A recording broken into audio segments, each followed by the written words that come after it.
Last year, I spent an extraordinary amount of time and money rebuilding my gaming setup. I had been using the same flat screen TV for nearly 14 years. It was so old, it didn't even have HDMI ports. Needless to say, getting all these old game consoles to work on a new TV was a big undertaking, especially considering before all of this, I didn't even know the difference between composite and component video.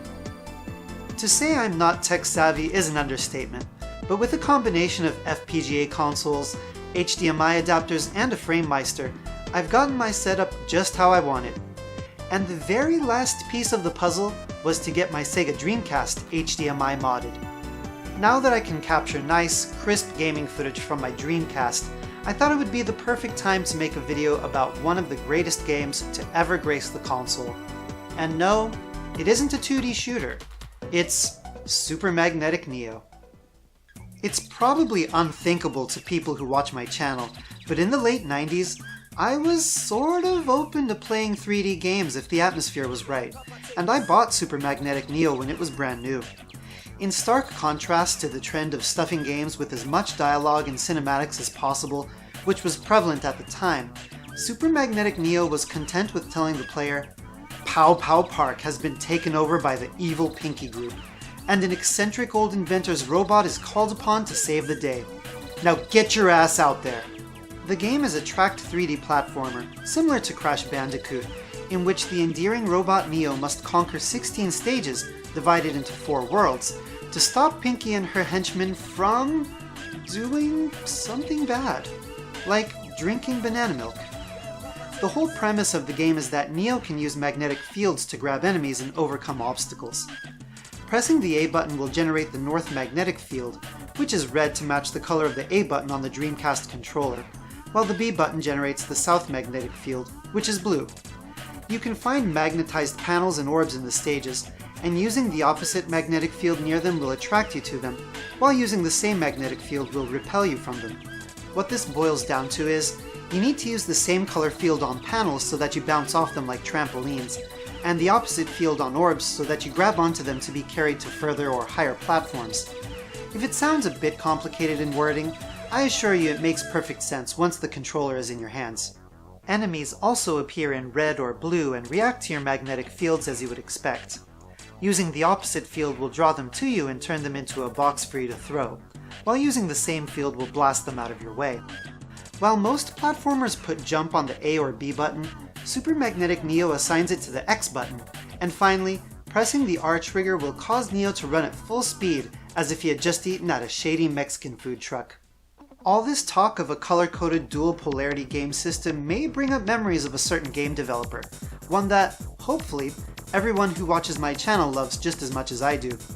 This method of matching the correct colored magnet to the correct situation is highly reminiscent of Treasures games like Silhouette Mirage and Ikaruga, and I've always called Super Magnetic Neo the 3D treasure platformer that never was. That's not a title I would assign lightly, and accordingly, Super Magnetic Neo executes this mechanic with a level of skill and precision that even 2D platformers rarely achieve. The magnet gimmicks are implemented across all 16 stages in a variety of ways. Of course, there are the standard orbs that carry you over pits, but also colored switches to hit, floating mummies to bounce over, and some heart-stopping jumps using swinging orbs towards the end. The concept of momentum also exists here and must be used frequently when dismounting from orbs to get to safe ground. This game demands dead-on precise hand-eye coordination and, quite frankly, isn't for amateurs. Even if you don't go for all the extras, just clearing the stages normally requires very complex button presses, and it's not just when using the magnets either. Normal jumps between platforms will often have you on the edge of your seat. And I suppose I should also mention, Super Magnetic Neo is a single-hit death game. In addition to standard platforming, there are also a couple driving stages where Neo mounts his trusty mechanical rocking horse to head for the exit. With single-hit deaths, these require a lot of memorization and can lead to a good bit of frustration, but they also employ some unique magnet tricks and most certainly aren't filler. The 4 stages in each world are accessed from teleport pods in a main room within the hub world, and once you've beaten them, the door to the boss of that world opens. In typical Japanese fashion, the bosses are always introduced in a nonsensical story sequence after clearing the 4th level in the world, and focus more on avoiding attack patterns than using the magnetic fields. Speaking of eccentric, this is probably a good time to get into Neo's graphics and art style. Many of these 3D platformers with quirky mascots from the 32 and 64-bit era were Western developed, but the vibrant colors in Super Magnetic Neo give away its Japanese roots. By keeping the game tracked, the developers were able to limit the number of polygons on display at any given time, which allowed for crisp, detailed character models that build its zany and imaginative universe. In fact, I'm willing to bet Neo has the most expressive 3D graphics and animations of any Dreamcast game. From the various death sequences, to the wacky bosses, to the way the doors stretch and warp when you enter them, Super Magnetic Neo made me feel like I was looking into an organic world more than any other game before. It managed to take the playful Japanese absurdity of games like Super Tempo into the realm of polygons. And the music fits the rest of the game perfectly. The songs are a mix of funky, playful melodic, and at times just plain experimental. A few of them are like remixes or parodies of other famous songs. For example, the music in Stage 2 of the Future World is like a Christmas hip-hop track with the melody from Vivaldi's The Four Seasons laid over it. Dope! And for some reason, the first stage in the Future World always reminds me of taking the subway.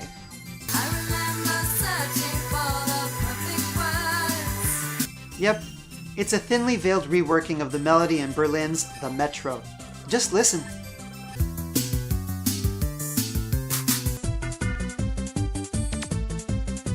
There may have been some other references that I missed. For example, the hub world music sounds super familiar, but I can't quite put my finger on it. But it's all done in good taste. None of the songs could be called derivative. One thing I find fascinating is that the end credits reveal Neo's music was handled by Tease Music, who were responsible for a bunch of awesome PC Engine music, like Riot Zone, Lords of Thunder, Mystic Formula, and a number of arcade ports. Cool to see these underground legends of game music contributing yet another awesome and underappreciated soundtrack. And if all of that still isn't enough for you, there's a training mode with 100 stages to temper your skills in the scientific field of red and blue magnetism. As for drawbacks to the game, the overly sensitive control is clearly the biggest culprit. Neo changes directions on a dime, and you'd think that would be a good thing, but due to the hairpin precision frequently needed for jumping across platforms, it's much too easy to end up moving a few degrees off center and falling to your demise. And my little analogy about how Neo runs isn't all that far off. It's near impossible to run in a straight line in this game. And yes, you will need it for jumping across larger pits often. It's a nerve-wracking experience every time. As I said earlier, Super Magnetic Neo is an incredibly hard game, and I will admit some of that is due to needing to walk across tiny platforms with a protagonist who seems hell-bent on going in every direction except the one you want to at times. You may also be disappointed with the lack of any camera control.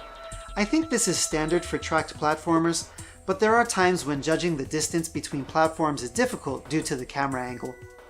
Some people may be wondering why I'm reviewing a game that already has established hidden gem status and more than a few review videos on YouTube. I mean, most of the games I look at are 2D, Japan exclusive, and largely unheard of, and Super Magnetic Neo doesn't hit any of those checkboxes. But there is a perfectly good reason why I'm reviewing it. I'm the only person who's beaten it.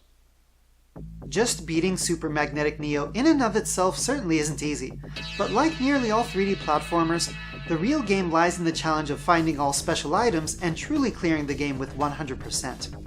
This is no simple task. When you beat a level, you'll see that there are 3 requirements to be fulfilled. First, there are 8 special pinky coins hidden in the level, pretty standard. Second, there's a special treasure item hidden in each level which the VMU will beep to tell you about if you're close. Then activating either magnetic field will make it appear. The treasure, in case you're wondering, is Haniwa, a grave marker used in ancient Japan that manages to find its way into a surprising number of video games, and even became a protagonist for 2 PC Engine games, one of which I've reviewed. And the third requirement is a time quota. If you manage to clear all 3 of these, you'll receive a prize for that level, which appears as a decoration in your bedroom, which is accessible from the hub world. And as you've probably guessed by now, meeting these criteria is extremely hard. Finding the Haniwa items isn't so bad, only a couple are in hard to get to spots, but the pinky coins are often over death pits in places that will require many tries to get to, and of course, you have to get all 8 in one shot. I specifically remember getting to a couple in the ice stage being absolute torture. And the time quotas are maddeningly strict. You have to learn the levels absolutely perfectly and be able to use the moving magnet orbs like a pro in all but 1 or 2 stages. You effectively have to speedrun the game, one stage at a time. I probably spent the same amount of time playing Super Magnetic Neo that most JRPGs would require to get all 16 prizes. And I played the Japanese version, which has one spot that's way harder than the North American one. In Stage 3 of the Ancient Ruins world, there's a spot towards the end where you bounce up over the clouds. In the US version, you just need to cross a couple swinging orbs to get to the platform of the final stretch.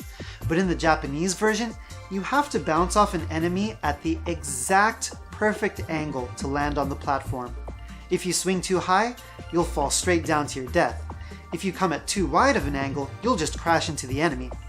This was maddening to do while trying to beat the time requirement, because it's so strict that if you die once, you're screwed, and this is at the end of the stage. Obviously, someone realized during localization that this section was completely unreasonable.